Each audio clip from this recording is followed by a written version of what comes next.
had its own structures, its own system. Then we moved to SHA. So when SHA came into place, the initial challenges we were having was in terms of credentialing and being onboarded. Most healthcare facilities, I think as of February, only 56% of the healthcare facilities were actively utilizing SHA services, but that has since improved. And a challenge to this was the credentialing, because first you have to be given the credentials by SHA, and then now you're given access to their portal. So that's another challenge, the infrastructure and the ICT system. Initially, we used to have challenges where the system would be down for 2 to 3 days, so you're not able to send pre-authorizations and get feedback back. Then now with the new system for SHA, at least they give you outlines upfront based on their contract. You know which procedures are covered, how much they're covered, and what is required. So that also assists us in terms of sending claims that we are sure are going to be honored, as long as we have the prerequisite documents to justify. Yes. And I'm sure as an institution you witnessed what the Health Cabinet Secretary Aden Duale just addressed the other day with the SHA board members in terms of there are some institutions even attempting to ensure what you're calling claims that are legitimate, and at the end of the day they are paid. So what are you doing right as opposed to these other over 30 facilities that have been closed down? For us, one of our principles or one of our key values we stand by is integrity as a facility. So we actually, it's part of our logo, I care. So integrity is very important to us, and we took it upon ourselves to train the billing staff, to train the medical officers, to ensure that whatever they're sending out aligns with the regulations that we've been given. So for us, we're very keen on that. Yes. So there's a lot of training seminars that happened initially, and we are always checking, and we have contacts at SHA, so whenever we have a challenge, we're able to just discuss and get a way forward initially. Because one of the major issues that was raised by the Health Cabinet Secretary, that is Aden Duale, is claims that cannot be accounted for. That is how NHIF was defrauded. At the end of the day, that's why we have now SHA. At the end of the day, what advices, especially when those inspectors, because I'm sure they come to your hospitals to inspect if the claims are true or not, even through the systems. So what recommendations have you made to ensure that at the end of the day, the Ministry of Health do not suspect institutions that are working, you're saying you're adhering to integrity at the end of the day, you're working well to ensure those claims are legitimate. So what are those parameters that you've put in place to ensure there is that confidence the Ministry of Health has in your institutions? Okay. Actually, you're very correct. Even during NHIF, we used to have representatives from the authority coming regularly. They look at your books, they look at the files, they look at the theatre list, just to make sure that you're not doing the wrong thing. So as an institution, some of the things we have set in place, we have a dedicated billing officer and credit control officer who ensures that whatever is sent out and sent in aligns. We have the right documents that need to be sent out. We work with specialists who are qualified. That's one thing. In terms of, like, if you're sending a patient for an orthopedic procedure, I can't use my name because I'm a physician. So we ensure our policies are such that we align on those matters.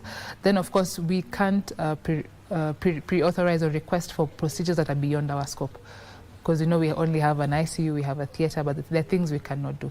So we always have to align with the specialist. We ensure that, for example, if you're sending out, let me give a practical example. Yes, please. If you've broken, God forbid, if you've broken a femur or a leg and we want to send for pre-authorization, I have to attach your x-rays. I have to attach the report to prove that this is the limb, this is the fracture, this is the report. Was that initially, especially with NHIF, you used to do that before? Yes. We used to do that before, but I think there were a bit of loopholes. Some people could get away with it. If you remember, it was actually in the news a while back. I think some facilities around the central Kenya, where they used to go do mass medical camps, they call in everyone, then you're admitted and you're told you need a hip replacement, but that's not what actually is given to you. So for us, we actually have to send the evidence. So I think the new system has had some checks and balances that are very important, that ensures that you don't abuse. And of course, they flag it out immediately before you even make those fraudulent claims. Yes. Because that is what even the Health Cabinet Secretary was talking about. And when it comes to a few things that was witnessed also when it comes to beds, especially tell us how do institutions, when it comes to beds, when you say that let's say, for example, you have 100 beds and 43 of them have patients, and you can account for the 43 patients out of the 100 beds. Because you were saying even the beds themselves, how they're being utilized, and the foods that are being issued within hospitals that SHA is catering for has normally in the past with the NHIF has been used to defraud the fund itself. So to ensure there is that confidence of the patients that you are housing in your hospital, how do you ensure that SHA believes what you're saying when it comes to the patients that you house within your hospital? Okay, but before I answer this, maybe I can just go back to the previous question of the checks and balances. With the new SHA, whenever I send out a pre-authorization and I use the doctor's number, KMPDC number, they automatically get an alert on their phone that Luton Hospital is attempting or has sent out this request. Let me interrupt you. Okay. What are the current challenges and how such hospitals, like for example Luton hospitals, are adhering to the guidelines that have been issued by SHA? Earlier on, apologies, Dr. I had cut you when you were talking about when it comes to accountability. At the end of the day, you can take up that particular point again. Yes. Talking about the checks and balances within the system, previously it was very easy for a facility to get the contact or the number of a professional and keep using it continuously, even for unchecked pre-authorizations. So currently with the SHA system, if I use my number, I'll get an alert on my phone that Luton Hospital is using your number for this procedure. So I think that has also helped in trying to prevent these fraudulent activities within the healthcare financing space. Yes. And also I had asked you a question in terms of a bed capacity. Let's say, for example, this is what Duale was saying. If you have 100 beds in your hospital and 43 patients are there, how do you account for those 43 patients out of the 100 beds that you have? Okay, I can start. When you're being onboarded into like NHIF or SHA, you have to submit and they have to come and do a facility audit, where you have to declare the number of beds you have. Yes. Are they general ward, are they ICU beds, or are they HDU beds? That actually has a direct impact on what you can claim. For example, for the daily rebate, if you have a patient in the general ward, you get around 3,300 per day for the bed. If the patient is in ICU, you have around 21,000 that you can claim.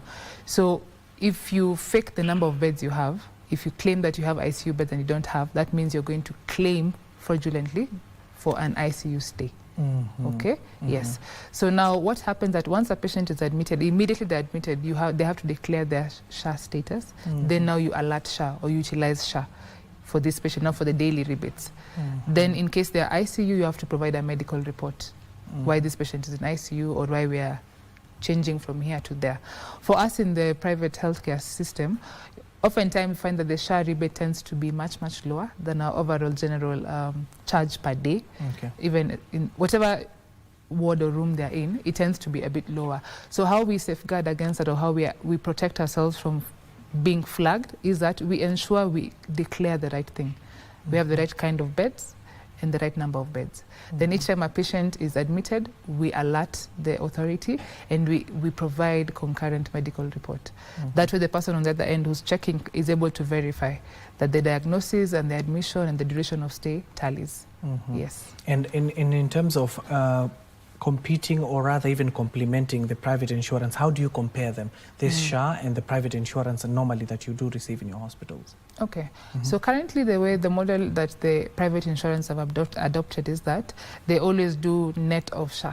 So they'll cover, but they'll tell you net of SHA. I think it even needs to be there the time for NHIF. They won't cover the bill 100%, but they will supplement and leave SHA to do its part. So for a patient who's not covered by SHA, they'll have to pay that out of pocket. So in our facility, we have a wide variety of insurances, from the corporate levels to the smaller schemes, micro insurances. So we always use them concurrently, especially where we have procedures like MRIs, which can be quite costly, or we have surgeries. So we always complement. But if an insurance is able to cater for the whole package, we don't use SHA. And maybe to the Kenyans who are watching you, if they come to your hospital right now, what will SHA cater for aside from the private insurance they do have? Is it the bed, is it the food, is it the medicine, or what? Okay, so SHA, you remember SHA has 3 funds under it. There's the primary healthcare fund, there's the SHIF social health insurance, and there's the emergency critical care fund. So for SHIF is where I feel like a majority of the funds are being put into and where a majority of the benefits to patients are being felt, especially in the private sector, because the primary healthcare fund is primarily for the level 2, level 3 facilities, especially in the public healthcare space. So now for undershift in our facility, if a patient was to come, surgical packages. We are doing a lot of surgical procedures that are covered almost fully, sometimes partially, but most times fully by SHA. We have dialysis unit in our facility. Actually, NHIF, they used to pay around 9,000 for per session. They've increased to 10,000 under SHA. So we're able to do the required number of at least 2 sessions in a week with SHA fully. So the patient who's coming to a facility for dialysis, they don't need to top up unless they need tests which are outside of the agreed upon packages. Apart from that, I think I hinted about the inpatient stay. So you have surgical procedures, inpatient, and the dialysis units. Yes. For outpatients, you can access outpatient services under SHA if you're SHA civil servants. The civil servants have a SHA benefit that's slightly higher compared to the general public. So those, they're able to access the outpatient services. Yes. And given that we're coming to the final leg of our conversation, maybe what are these outstanding gaps that you have witnessed as an institution? If they are plugged at the end of the day, it will make even the fund better. For me, since I'm here on capacity as in representing the private healthcare space, I can't fail to talk about the historical debts that we have with NHIF. Those are still unpaid. We have a new authority, but we still have those historical debts. I think that's very important because it directly affects the cash flows of the facilities. Currently, SHA is trying to pay, but oftentimes you find there's a bit of a lag. They'll pay, but not fully. So we still have to oftentimes pocket or shoulder some shock, some financial shock. Other than that, what are the gaps that currently exist? We still experience a bit of system breakdown, portal off times, so that can be strengthened a bit more. Sometimes some pre-authorizations take a while to be approved. Yes, and we need a bit more sensitization of the public in terms of what SHA offers, what are the benefits and what are the limits. So sometimes we find disgruntled clients, but not because of our problem, but because they don't fully understand the scope of SHA. How much it covers or it doesn't cover, how many times should it cover for an imaging CT scan for a procedure. So some of those things I think we still need to educate the mass about that. And when it comes to the policies, what recommendations as an institution you have probably made to the authority to ensure that the fund at the end of the day not only benefits the hospital but the patients that you're serving at the end of the day? Okay. For us, we try to champion to have at least better covers for the patients. Sometimes the amount given for these procedures are too little. So I think the policy, maybe once they are able to get the right, I think the main challenge is funding. If they're able to get enough funding as SHA, they should be able to improve the kind of care a patient can get. So that's a challenge for us because we find a patient has come, they require certain service, but whatever is being given, because SHA allows copay, the patient can top up, but you find a client cannot top up. So I think from our point of care as healthcare facilities, we are championing to have better coverage or better packages for our patients. And also we would like, of course, the pay. Better pay. Yes, timely reimbursement, if I can say it like that. Okay, maybe 1 minute to give us your final remarks. Going forward, how will the institution continue to ensure that SHA is working not only for the institution but for the patients that you normally serve at the end of the day? At the beginning of SHA, there was a lot of resistance, both from the stakeholders, the public and also the facilities, but I think so far progress has been made in terms of streamlining some of the challenges which were there. So my take home would be to encourage the government to streamline some of these challenges that they have at their desk that still need to be streamlined, and also for the private healthcare facilities, embrace SHA because I think it's here to stay. It's unlikely that we'll have a new model, maybe, who knows, but in the meantime I think we still need to embrace, educate and also implement. Thank you so much. That is Dr. Kemunto Ndimo. She is the Chief Medical Officer at Luton Hospital. That is just an account from that particular institution. You can always talk to us on our social media platforms in terms of how has this fund worked for you and what has been your experience at the end of the day. And you do remember what the ministry as well as the SHA institution itself, the board itself clearly stated. If there are any other issues, you reach out to their toll-free number, of course, that has been advertised in their various portals at the end of the day as the crackdown continues in various parts of the country, with Duale already confirming that over 30 private hospitals across the country have been shut down for a range of illegal practices aimed at siphoning money from public health fund that is meant to cater for not only me but you at the end of the day who has registered for this particular fund. That concludes our coverage of this on News Check. Don't go too far, of course. Kurunzi Machinery will be up next, and at the end of the day we're keeping a close eye on various events. We've just witnessed one requiem mass for the late Albert Ojwang. That and so much more in our subsequent bulletins. My name is Abdiaziz Asham, the sign language interpreter. At the bottom end of the screen is Alensa Odingo. Good morning for now.